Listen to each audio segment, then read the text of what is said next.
রক্তদান মহৎ দান, বাঁচিয়ে তোলে মুমূর্ষুর প্রাণ।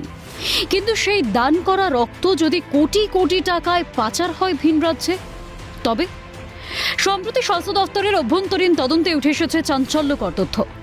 দান করা রক্ত ও প্লাজমা চড়া দামে ভিন রাজ্যে পাচারের এক বিরাট চক্রের হদিশ মিলেছে শহর কলকাতায়।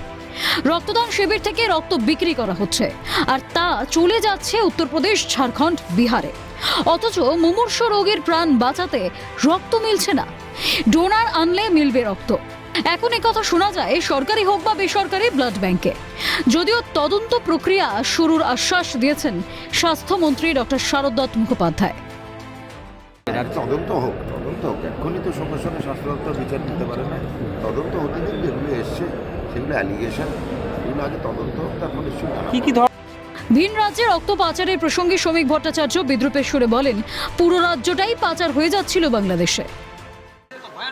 পুরো রাজ্যটাই পাচার হয়ে যাচ্ছিল বাংলাদেশে, আপনি রক্ত পাচারের কথা বলছেন। রক্তের কোনো ধর্ম বা জাত হয় না, মানবতাকে সামনে রেখে সাধারণ মানুষ রক্তদান করে থাকেন।